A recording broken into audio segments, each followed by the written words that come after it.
Muito boa noite, pessoal. Que a graça e a paz do Senhor Jesus esteja sobre a tua vida.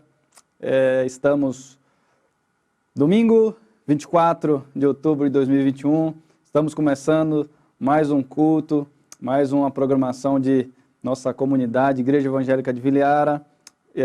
Hoje, domingo, estamos aqui para celebrar uma vez mais aquele que vive e reina, que é o Senhor Jesus. É muito bom sempre estar na presença do Senhor, mesmo que de forma online, mas eu sei que a palavra do Senhor pode ir e alcançar muitas e muitas pessoas, e eu sei que vai falar com você nessa noite. Então, com muita alegria que estamos aqui, disponíveis para ter um tempo de louvor e adoração e também ter um tempo de meditação na palavra do Senhor. Então, daqui a pouco Deus tem uma palavra para as nossas vidas, mas enquanto isso nós vamos para o nosso momento de louvor. Mas antes do momento de louvor ainda, eu quero te convidar a orar e colocar a minha vida e a tua vida diante do Senhor nesse momento, tá bom? Pai querido, Deus Todo-Poderoso, te damos graças, ó Pai, porque o Senhor é bom e a sua misericórdia tem durado para sempre. Muito obrigado pelas tuas maravilhas no nosso meio, na nossa vida. Deus, nós nos apresentamos nesse culto, ó Pai, ao Senhor, mesmo que de forma online, mas eu sei que o Senhor, ó Deus, é um Deus de perto e um Deus de longe. E o Senhor também alcança, ó Deus, vidas nas suas casas, seja, ó Deus, aqui no Brasil ou fora do Brasil, que o Senhor esteja assim abençoando pessoas, abençoando vidas, abençoando famílias nessa noite, ó Pai. Portanto, nós queremos te agradecer no nome do teu Filho Jesus, aquele que vive e reina para todo sempre. Amém e amém. Queridos, nós vamos também ter um momento de ofertório, um pouquinho antes do nosso louvor, e que você possa estar contribuindo assim com alegria. A palavra de Deus nos diz que é um privilégio quando nós participamos dessa obra do Senhor. Nós participamos indo, nós participamos evangelizando, nós participamos orando e também nós participamos com as nossas contribuições, com a nossa parte financeira, porque Deus ele não precisa do nosso dinheiro, mas à medida que o reino de Deus avança, é necessário recursos. Então, que Deus possa continuar abençoando a sua vida, o seu coração, a sua casa, e que você possa ter consciência de causa, que você possa entender que não fazemos isso para homens, mas fazemos isso para o Senhor, tá bom? Então, que Deus abençoe a sua vida, que Deus abençoe poderosamente a sua casa, as suas finanças, e que você continue sendo fiel ao Senhor nos recursos, também que Deus possa prover a sua casa. Se você tem passado por um momento difícil financeiramente, que Deus possa entrar com a provisão necessária, com a providência necessária, e que o Senhor possa mudar essa situação e que você possa ser abençoado poderosamente nessa área da sua vida, no nome de Jesus, tá bom? Então vamos ter um tempo de louvor e adoração, e logo mais a gente volta aí com a palavra do Senhor para os nossos corações.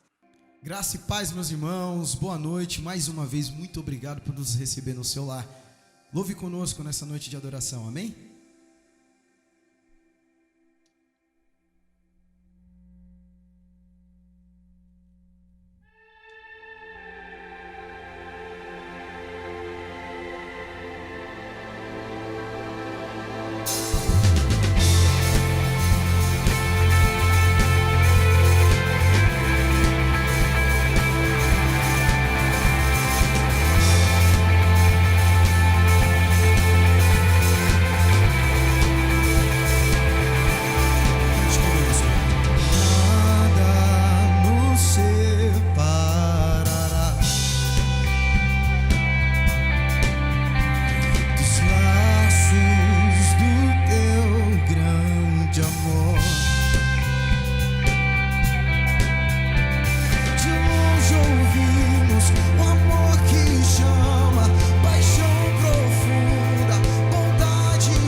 abraça-nos. Só Ele pode devolver a vida aos corações. Cante comigo na sua casa, cante, é tão profundo, tão imenso. Louve! É furioso, poderoso, abraça-nos. Só Ele pode devolver a vida aos corações. É tão profundo, tão imenso, cobre-nos. É furioso, poderoso, abraça-nos. Só Ele pode devolver a vida aos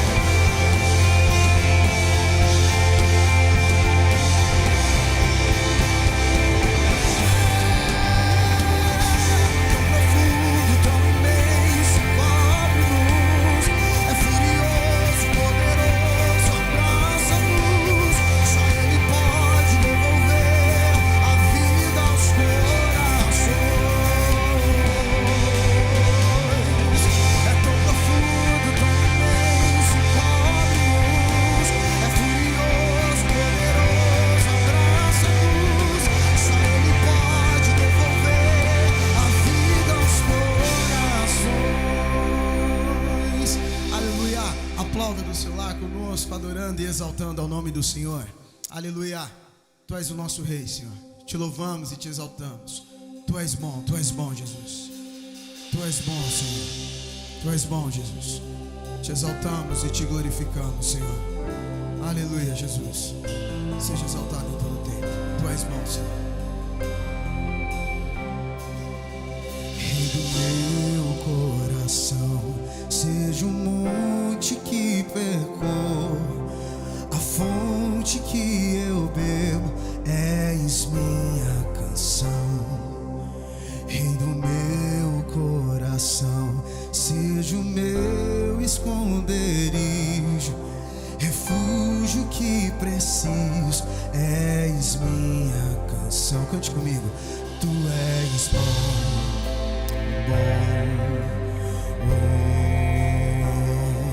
tu és bom.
Não me deixarás jamais. Tu não me deixarás jamais. Tu não me deixarás jamais.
Vamos lá.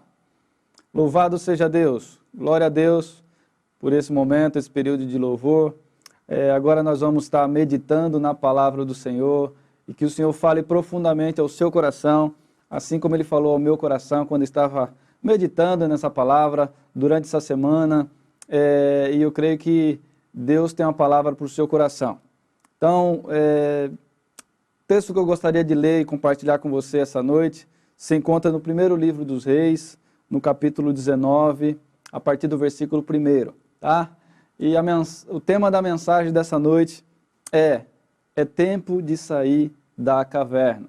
É um texto muito conhecido e que Deus possa nos falar aos nossos corações através da sua palavra. Vamos lá. Ora, Acabe contou a Jezabel tudo o que Elias tinha feito e como havia matado todos aqueles profetas à espada. Por isso, Jezabel mandou um mensageiro a Elias para dizer-lhe: que os deuses me castiguem com todo rigor, se amanhã, nesta hora, eu não fizer com a sua vida o que você fez com a deles. Elias teve medo e fugiu para salvar a vida. Em Berseba de Judá, ele deixou seu servo e entrou no deserto, caminhando um dia. Chegou a um pé de giesta, sentou-se debaixo dele e orou, pedindo a morte. Já tive o bastante, Senhor. Tira a minha vida.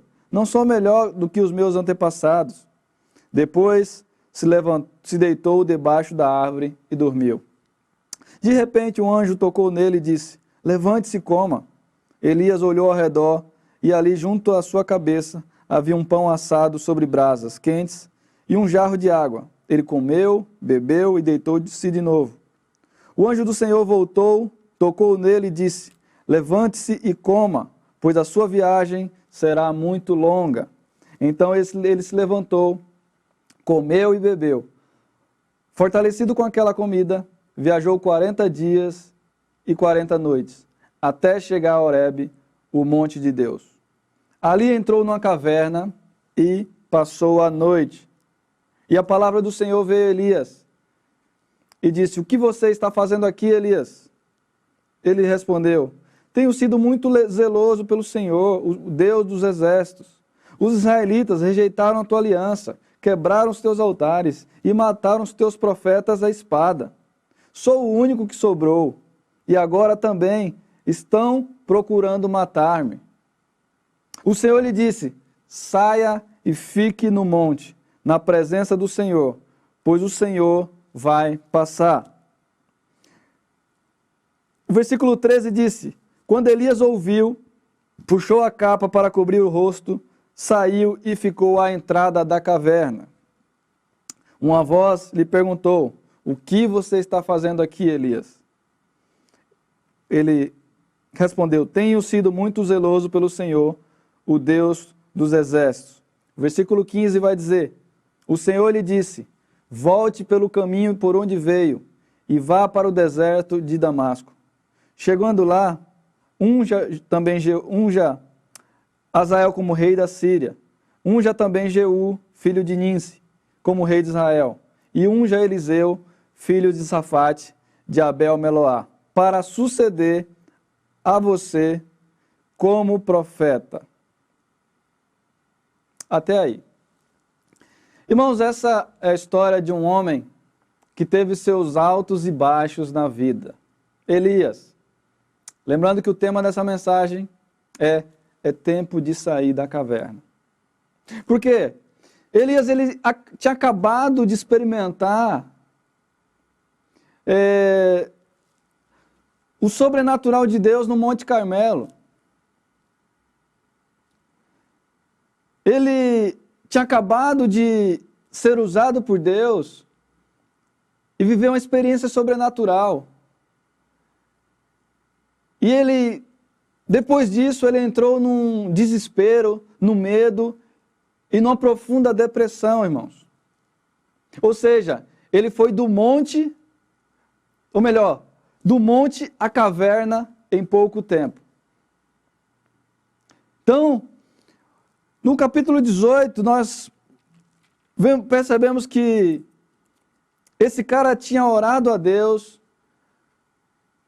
tinha sido desafiado e desafiou 450 profetas. E Deus responde a oração desse profeta e cai fogo do céu, queima o holocausto. E a gente percebe que depois disso, ele ainda ora pedindo chuva para Deus, onde não tinha chuva no momento. E Deus responde. E aqui nós entramos no capítulo 19. E vemos que Jezabel, que era a esposa de Acabe, manda dizer para Elias, para o profeta, que em 24 horas ele estaria morto. E aí lemos no versículo 2 isso aí. Essa mulher era terrível e ela manda uma mensagem, fala para aquele cara que da mesma forma que aconteceu com os meus profetas, vai acontecer com ele. Isso em 24 horas, amanhã nesse mesmo horário. Irmãos, uma palavra foi suficiente para esse profeta esquecer tudo que Deus tinha feito há poucas horas atrás.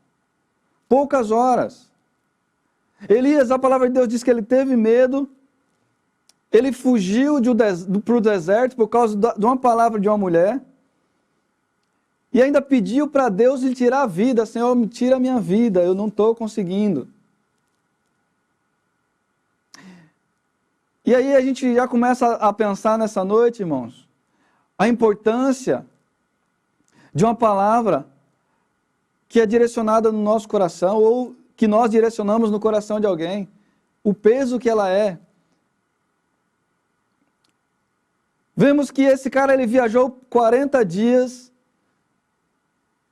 em direção ao Monte Horebe, e aí ele encontra uma caverna e ele entra nessa caverna. E a gente entende que todas as vezes que aparece a palavra caverna na Bíblia, não é coisa boa não, tá?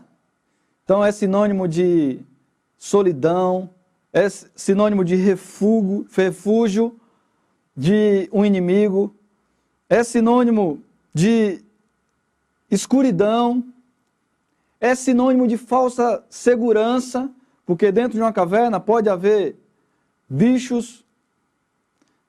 Então,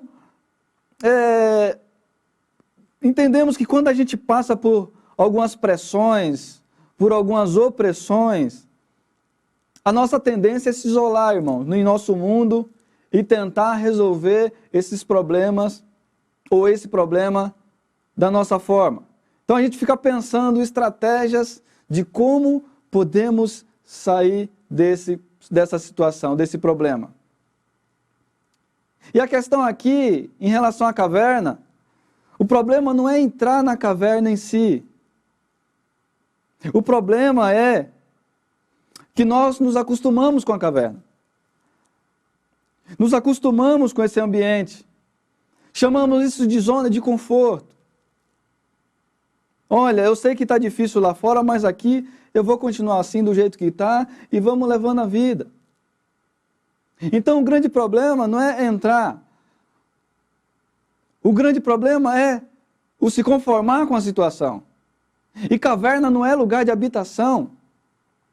Deus não te chamou para viver num mundo isolado, numa caverna, dentro dos seus problemas, dentro das suas dificuldades, não.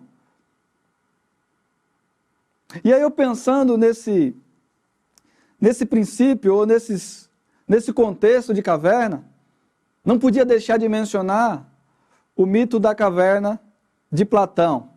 Se você quiser depois pesquisar na internet, você pesquise. É interessante a gente perceber esse diálogo entre Sócrates e Glauco, e a alegoria que ele faz sobre esse mito da caverna, essa ilustração, é que existe uma caverna, e nessa caverna existe alguns prisioneiros, onde esses prisioneiros eles ficam amarrados de frente para uma parede, e um ambiente escuro, porém tinha uma fogueira atrás e havia pessoas que passavam por trás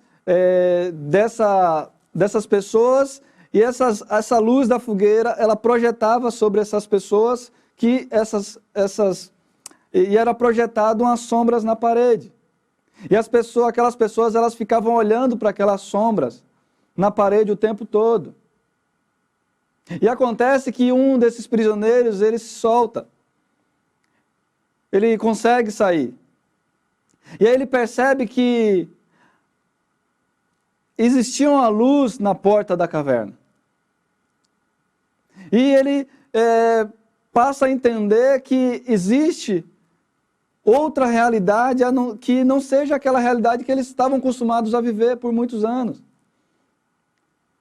E a ideia é que ele volta para falar para aqueles que estão prisioneiros ainda, que existe outra realidade, existe outra fonte de luz. Aquelas sombras são apenas imagens, existe coisa mais real do que aquelas sombras. E aquelas pessoas, elas começam a chamar aquele cara de louco. Ou seja, a gente não vai sair daqui. Aqui está confortável para nós. E a ideia do cara era mostrar para aquelas pessoas que existe uma realidade lá fora. Irmãos, dá para a gente aprender muito com esse mito, mas uma das coisas que eu quero trazer para nós nessa noite é que existe uma realidade fora daquela que nós estamos vivendo. Muitas vezes, a gente acha que aquele relacionamento é a realidade, na verdade Deus tem outra coisa. A gente fica preso nos nossos sentimentos, nos nossos problemas, e Deus fala, olha, tem uma saída lá fora. Tem uma luz lá fora. É só você deixar e se libertar desses grilhões, dessas correntes, dessas amarras que te prendem. Porque existe um sol da justiça que brilha lá fora. E é disso que nós estamos falando, irmãos. A caverna não é lugar de habitação. Jesus, ele veio como homem, nos mostrou, nos libertou dessas algemas. E está mostrando à humanidade que existe uma luz no fim do túnel. Ou melhor, no fim da caverna.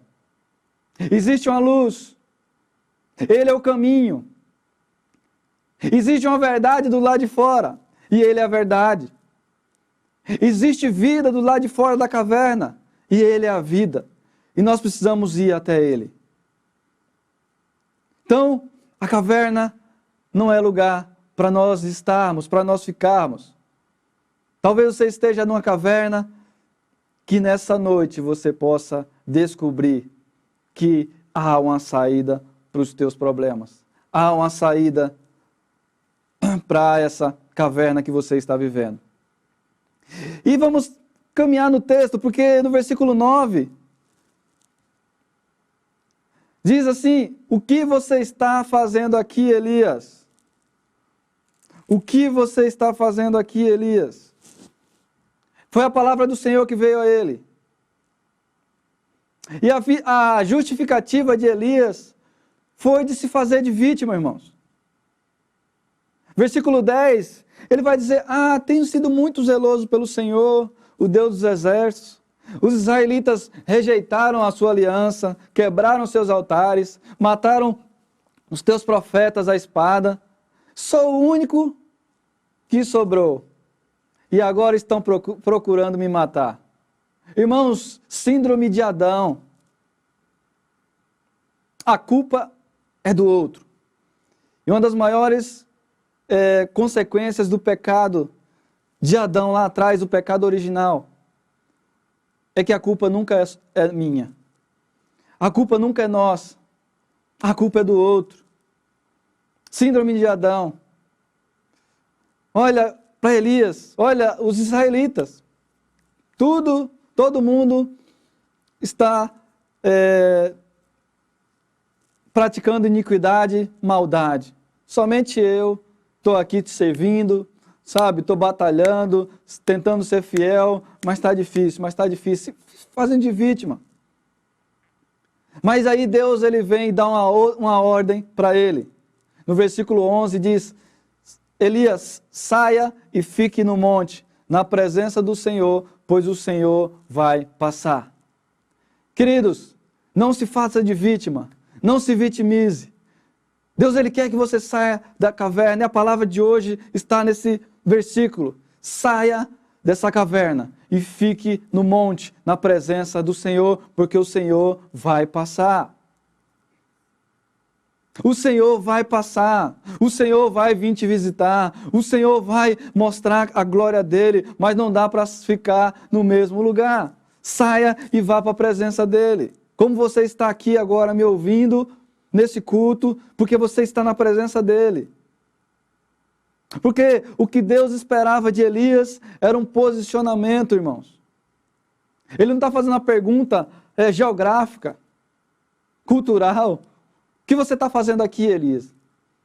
O que Deus estava esperando dele eu espero um posicionamento seu. Eu quero falar contigo, Elias, mas você precisa sair da zona de conforto. No lugar onde você está, não dá. Ah, Senhor, mas eu não tenho força de sair da caverna.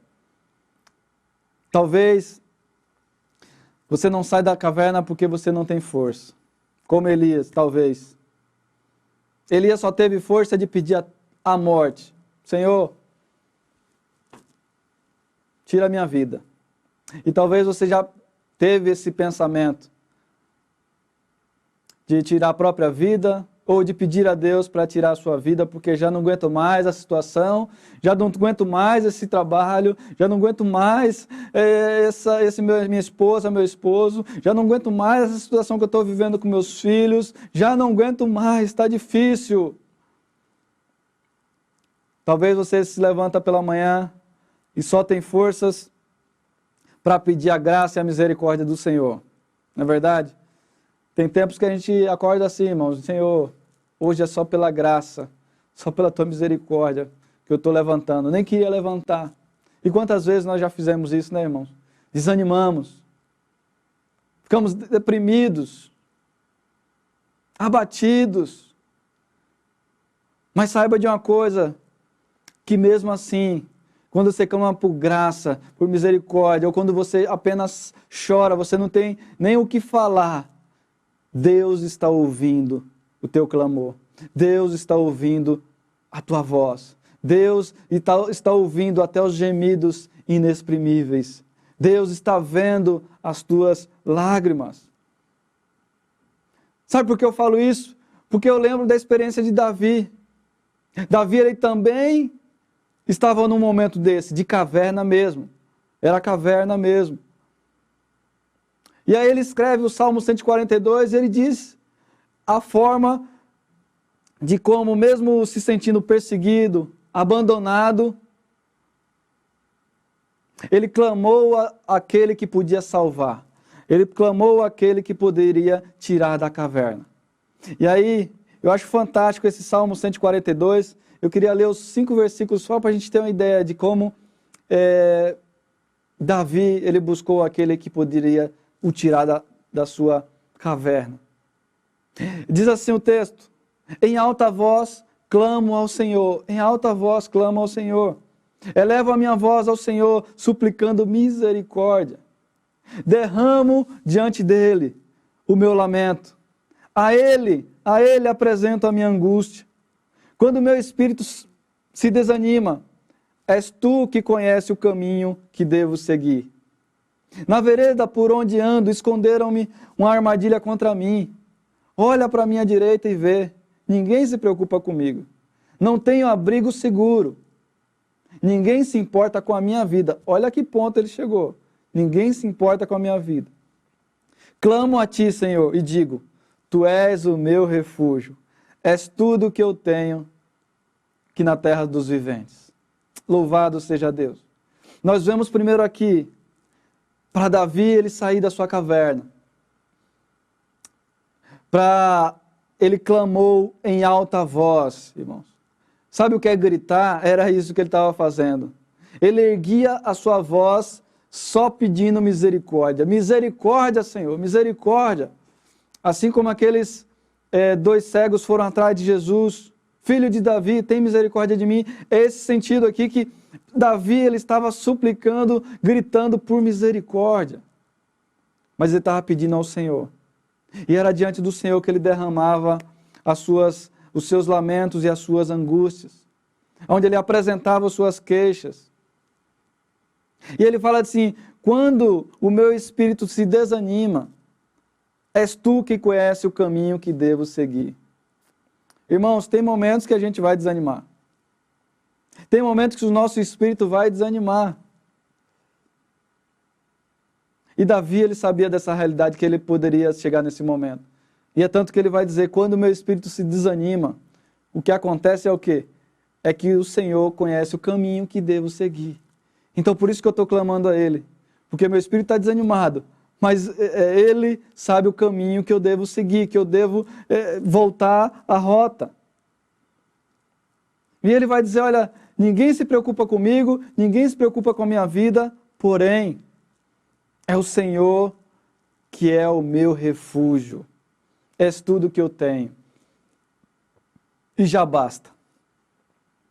Queridos, que palavra maravilhosa. Mesmo que muitas vezes a gente ache que as pessoas que estão do nosso lado não se preocupam com a nossa situação, apesar que de nós olharmos para as pessoas mais próximas e achar que ninguém se preocupa com a nossa vida, talvez as pessoas têm tantas coisas para resolver, elas têm tantas coisas para pensar, vai ficar pensando em mim. E às vezes a gente tem esse sentimento. Mas acontece que o Senhor deve ser o nosso refúgio. Nós devemos nos refugiar nele. Nós devemos ir até Ele. Porque Ele, de fato, tem a solução para o nosso problema.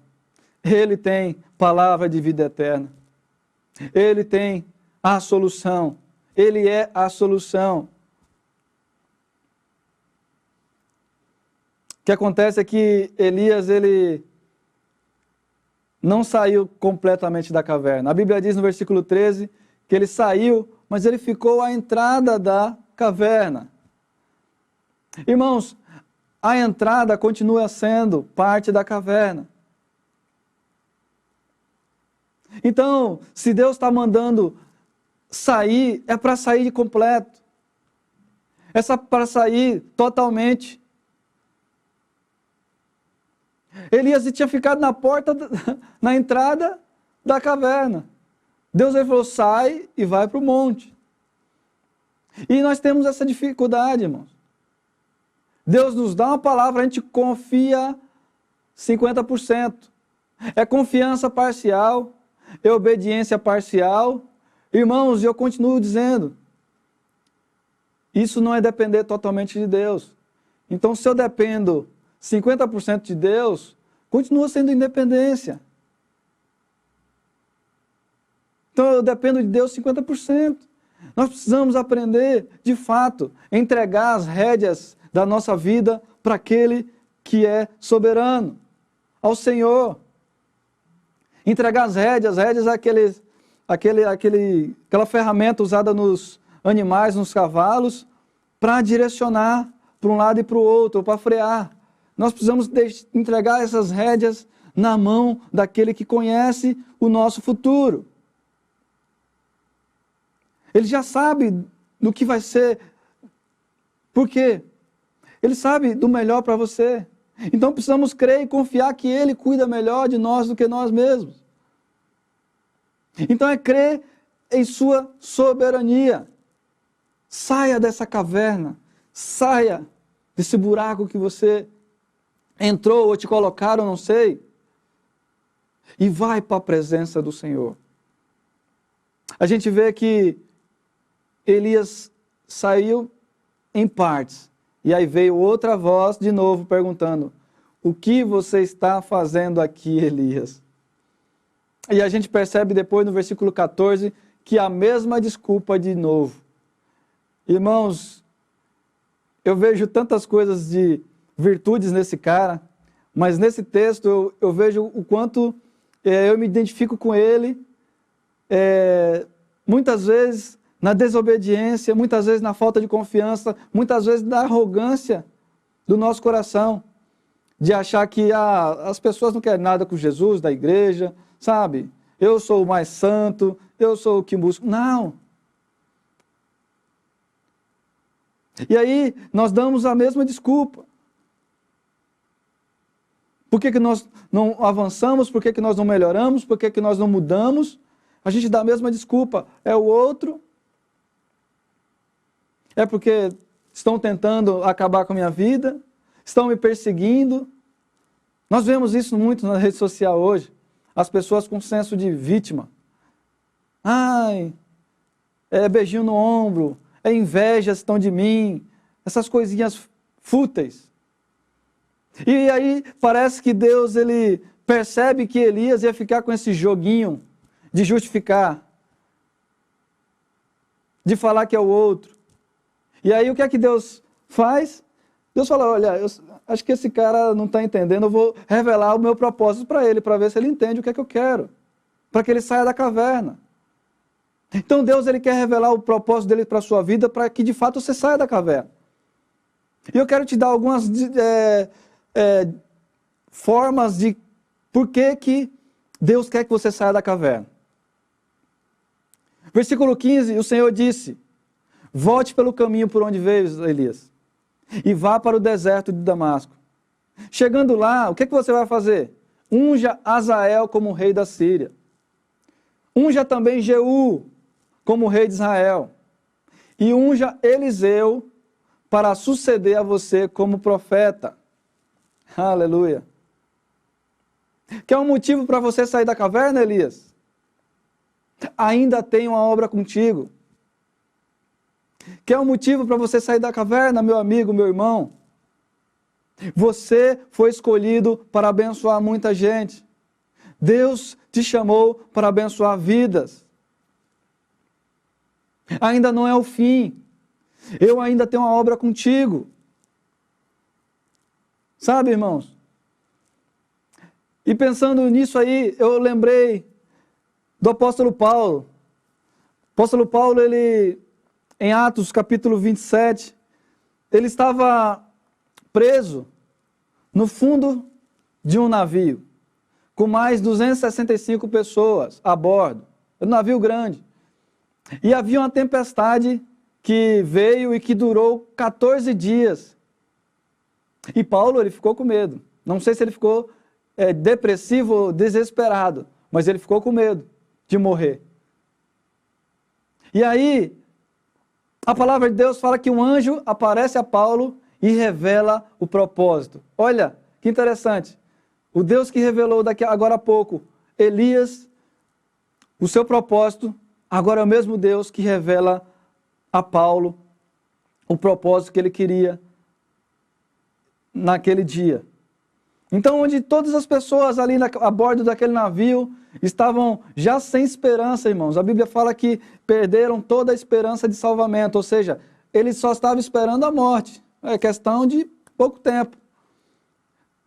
Aí, a palavra de Deus diz em Atos 27, versículo 23, o seguinte: pois ontem à noite apareceu-me um anjo de Deus a quem eu pertenço e a quem eu adoro, dizendo, Paulo, não tenha medo. Olha o propósito. É preciso que você compareça perante César. Deus, por sua graça, deu-lhe as vidas de todos os que estão navegando com você. Assim, tenham ânimo, senhores. Creio em Deus que acontecerá do modo como foi dito. Devemos ser arrastados para alguma ilha. Então, Paulo ele estava num momento de desespero, de medo, e aí o anjo chega para Paulo e diz, Paulo, não tenha medo. Eu tenho um propósito com você. É preciso que você se compareça perante César. Eu estou dando, pela graça, todas essas vidas que estão aí. Eu vou abençoar por tua causa. Essas pessoas vão sair ilesas desse barco. Assim, tenha bom ânimo, ou tenha ânimo. Porque eles já estavam desanimados, eles estavam cansados. E ele diz, eu creio em Deus que acontecerá da forma como foi dito. Ou seja, eu creio nas promessas do Senhor. Se o Senhor falou que não é o fim agora, se Deus falou que tem uma promessa na minha vida, essa promessa só vai se cumprir no final. E eu vou aguardar todo o tempo. Ou seja, ele disse para Paulo, você vai salvar muitas vidas. E aí, nós vemos que eles chegaram até uma ilha, resumindo a história, nessa ilha, Paulo também pôde curar muitas pessoas que estavam doentes nessa ilha, inclusive o dono da ilha, o pai do dono da ilha. E a gente percebe que a palavra de Deus se cumpriu. Paulo, ele chegou até perante César. E durante toda essa trajetória, Paulo, ele pôde abençoar e curar pessoas. Louvado seja Deus. Chegando na ilha, nós sabemos que uma cobra picou Paulo. E as pessoas ficaram olhando assim, só esperando a morte de Paulo. Mas Deus tinha dado uma promessa. Então, se Deus deu uma promessa para Paulo, Paulo ele podia ter certeza, não vai ser uma tempestade que vai paralisar a obra de Deus. Não vai ser uma cobra que vai paralisar a obra de Deus.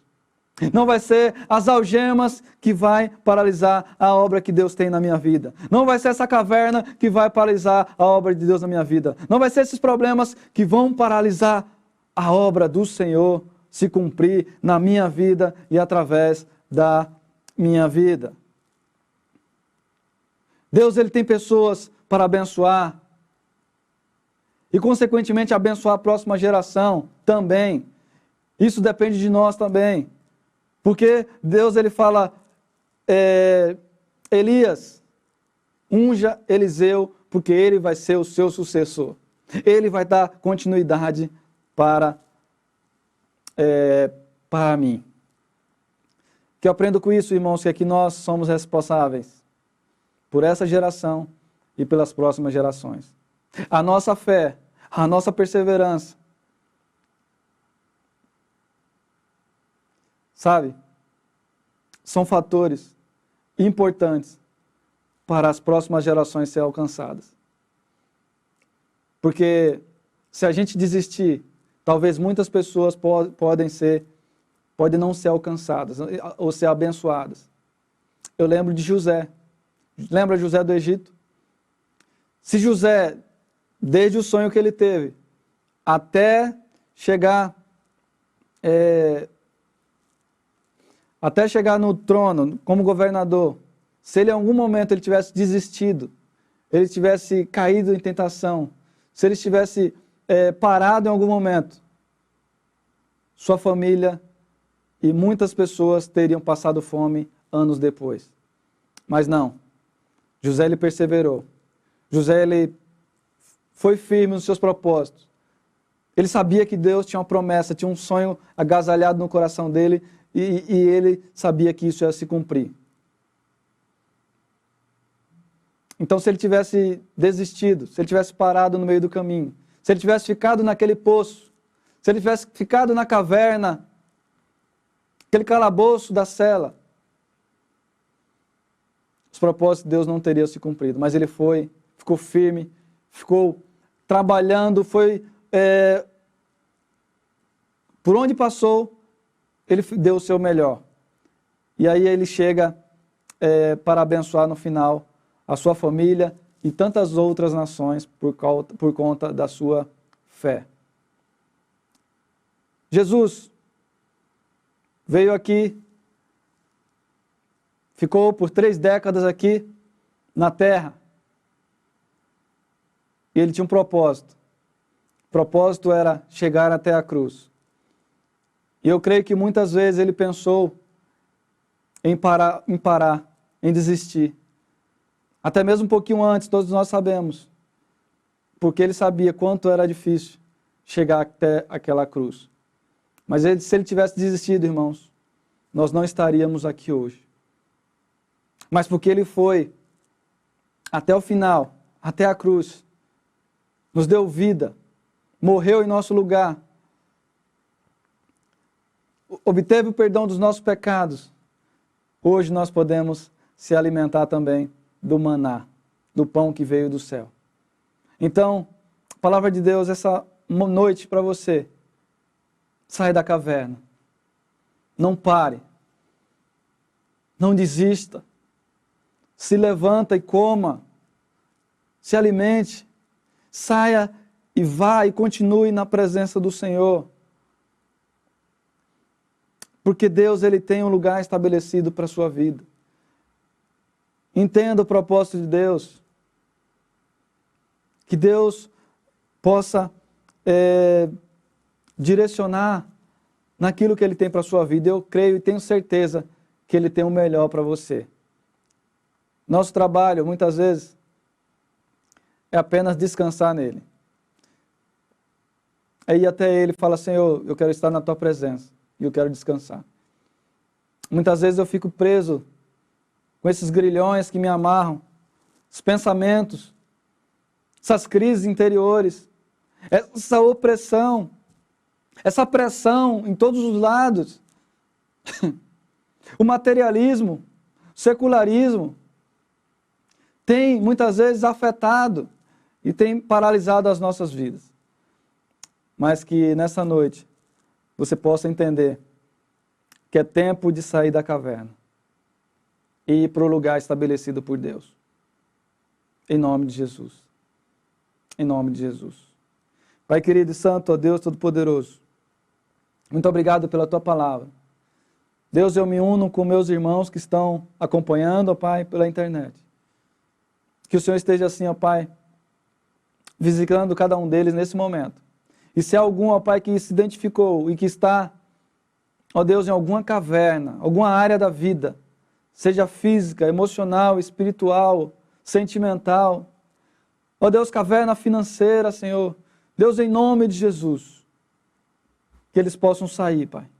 Fortalece, Senhor Deus, que eles possam ter forças para, no mínimo, clamar e gritar, me liberta, eu quero sair daqui, tem misericórdia de mim, Senhor, tem a Tua graça sobre a minha vida. Ó Deus, e que eles possam sair e ir para a Tua presença, e que essa Tua presença, eles não venham sair nunca mais, Senhor. Fortalece o cansado, Senhor. Renova, Senhor Deus, o abatido, o ferido de alma. E que a Tua bênção esteja constante sobre a vida do Teu filho e sobre a vida da Tua filha. Abençoa assim, ó Pai, no nome de Jesus, no nome de Jesus, no nome de Jesus. Que Deus abençoe sua vida, que Deus abençoe sua semana. É tempo de sair da caverna e ir para a presença do Senhor. Grande abraço e até a próxima, se assim Deus permitir.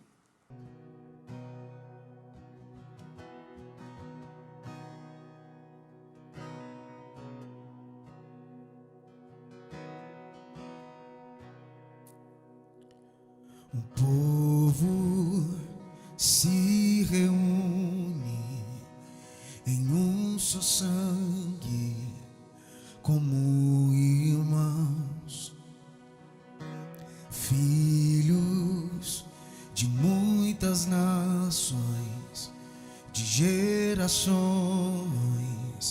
se unirão. Não me entrego ao medo, ergo a cabeça, olho para o alto, com os olhos desse amor. Deus me ama assim como eu estou, coragem terei, eu sei, só nele eu esperarei.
caem aos seus pés ao ouvir o som dos seus filhos. A boa graça, o bom Deus, seu nome é Jesus.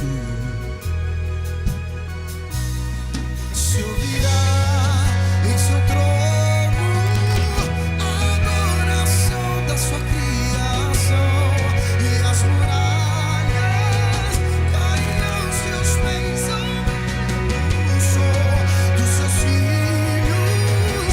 A boa graça, o bom Deus, seu nome é Jesus. Se ouvirá em seu trono a adoração da sua criação, e as muralhas caem aos teus pés o som dos seus filhos. A boa graça, o bom Deus, seu nome é Jesus.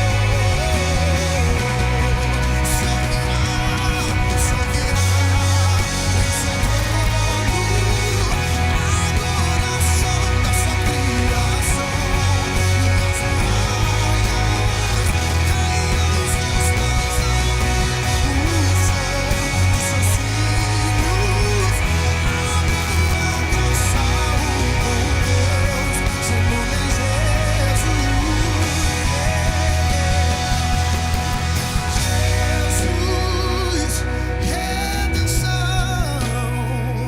salvação estão em ti. Jesus, eterno amigo, luz de abrigo, seu reino aqui.